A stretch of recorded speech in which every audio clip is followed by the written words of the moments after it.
Welcome to my channel. आज हम जिस मूवी का रिव्यू करने वाले हैं 2013 की मूवी है। इसका नाम है 3096 डेज़।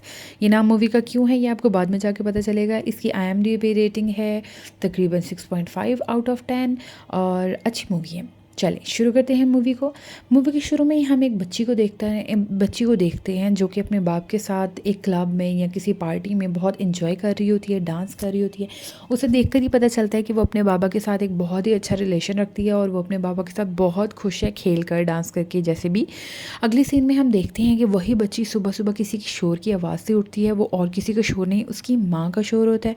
उसकी माँ उसे काफ़ी डांट रही होती है, काफ़ी बातें सुना रही होती है जो सुन के बच्ची को अच्छा तो नहीं लग रहा होता, लेकिन माँ की बातों से अंदाज़ा होता है कि वो उसके बाप के साथ उसकी इतनी फ्रैंकनेस पे गुस्सा हो रही है, क्योंकि उसके माँ और बाप दोस्तों अलग हो चुके हैं। उस बच्ची का नाम है नताशा। सो नताशा के माँ बाप अलग हो चुके हैं, डिवोर्सी हैं, और लड़की की माँ को बिल्कुल पसंद नहीं है कि वो अपने बाप से इतना घुले मिले। बहरहाल बेटी अपने बाप से काफ़ी प्यार करती है। वो उठती है, स्कूल के लिए रेडी हो रही होती है, लेकिन उसकी माँ की बातें हैं कि बांधी नहीं होती। उसकी माँ उसको बातों पर बातें सुनाती है, जिस पे तंग आकर नताशा जवाब दे देती है और उसकी माँ उसे एक थप्पड़ लगा देती है। जब नताशा को थप्पड़ पड़ता है तो उसको काफ़ी बुरा लगता है, वो काफ़ी हर्ट हो जाती है, वो गुस्सा आती है, लेकिन उसकी माँ उसके गुस्से की परवाह नहीं करती और उसको मज़ीद बातें सुनाती है थप्पड़ लगाने के बाद भी। तभी नताशा को बहुत गुस्सा आता है और वो अकेले ही स्कूल के लिए निकल जाती है बगैर अपनी मामा की। दोस्तों वो रास्ते में सैड सी स्कूल जा रही होती है, अकेली, बिल्कुल सुनसान सी सड़क होती है। सुबह का टाइम होता है। जब वो गुजर रही होती है एक सुनसान सड़क से, तभी अचानक से एक वाइट वैन वाला आदमी पता नहीं कैसे उस बेचारी को उठा लेता है, मतलब कि उसको किडनैप कर लेता है और उसको अपनी वैन में डाल देता है ज़बरदस्ती। वो काफ़ी कोशिश करती है चीखने चिल्लाने की, बट वो छोटी बच्ची होती है तो वो कुछ नहीं कर पाती। तभी हम देखते हैं कि एक और बच्ची ने ये सब मंजर देख लिया होता है। अगले सीन में हमें नताशा नजर आती है जो कि एक अजीब से कमरे में बंद होती है और ऊपर देख रही होती है। उसे एक लाइट नज़र आती है। उसे पहले तो समझ नहीं आती कि वह है कहाँ पर। अगले सीन में देखते हैं कि वो खोलने की कोशिश करती है उस रूम के दरवाजे को, चीखती है, चिल्लाती है, माँ को आवाज़ लगाती है, बाबा को आवाज़ लगाती है, बट नोबडी इज़ हेयरिंग है हर, क्योंकि कोई वहाँ था नहीं। वही किडनैपर वापस आता है और उसके लिए एक गद्दा उसके हाथ में लेकर आता है ताकि नताशा उस गद्दे पे सो सके। वो गद्दा वो वहाँ पर बिछा देता है और नताशा को कहता है अब यही तुम्हारा घर है, तुम वापस नहीं जा सकती और तुम्हें अब यहीं पर रहना है।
उसके बाद हम देखते हैं कि किडनैपर की माँ जो होती है वो किडनैपर से बातें कर रही होती है और अचानक वो उसकी शर्ट पे एक लड़की का बाल देखती है, जिससे वो उसको छेड़ने लगती है कि शुक्र है कि तुम्हारे साथ भी कोई लड़की का चक्कर है, वरना हमें तो लगने लगा था कि तुम गे हो।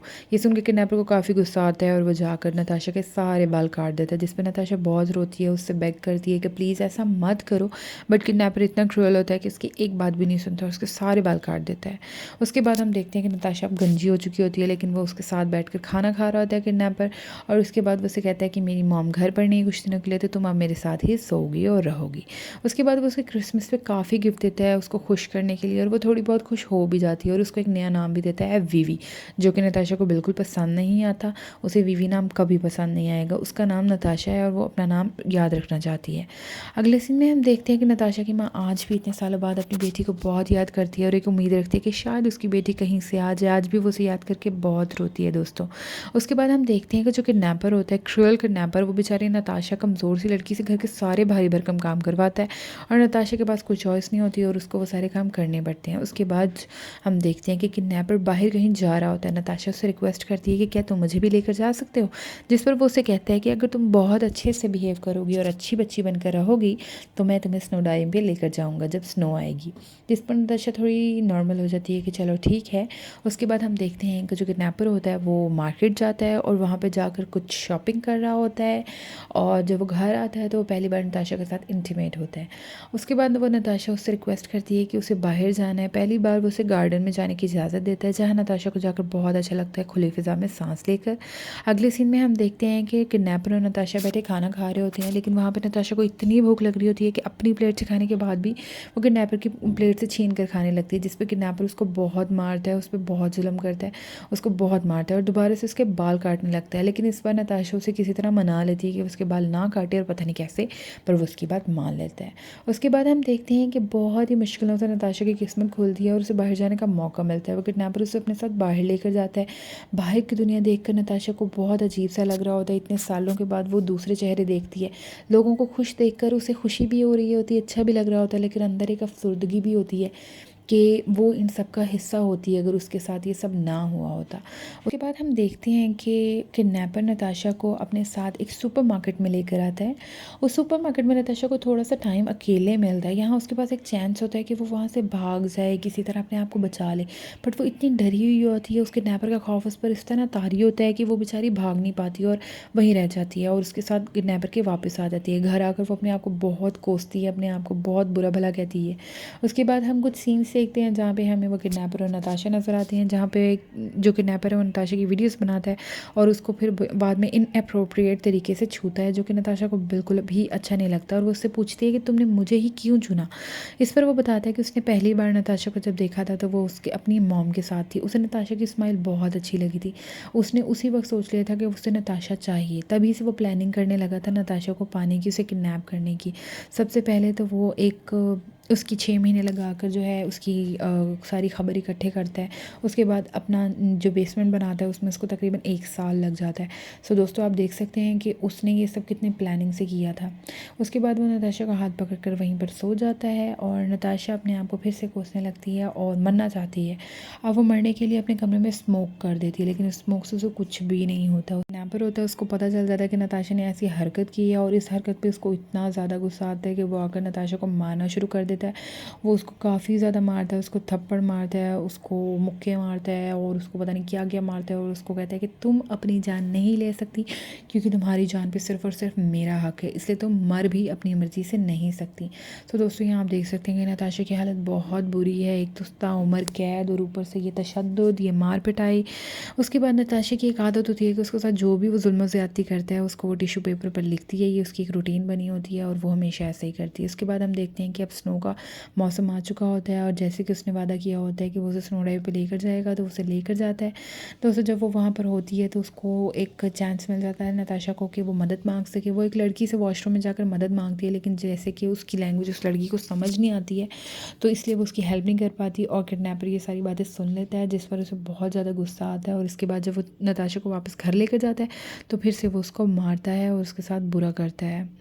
उसके बाद हम देखते हैं कि अगले सीन में नताशा जो होती है वो बैठी होती है और उसको काफ़ी चोटें लगी होती हैं, जैसे कि उसे किडनैपर ने मारा हो। उसके बाद वो सब कुछ जो उसके साथ हुआ होता है वो टिश्यू पेपर पे लिखती है और अब उसकी याद आती है 18th बर्थडे।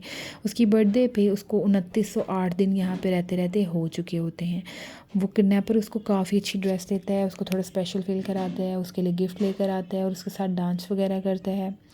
वो उसके साथ डांस करता है, उसे अच्छा फ़ील कराने की कोशिश करता है और उसके बाद अगले दिन वो उसे अपनी गाड़ी साफ़ करने को कहता है, जो कि उसके गार्डन में खड़ी होती है, क्योंकि वो अपनी वाइट वैन बेच रहा होता है। यहाँ दोस्तों जब वो नताशा उसकी वैन को साफ़ कर रही होती है, तभी अचानक वो देखती है कि बाहर का गेट खुला हुआ है।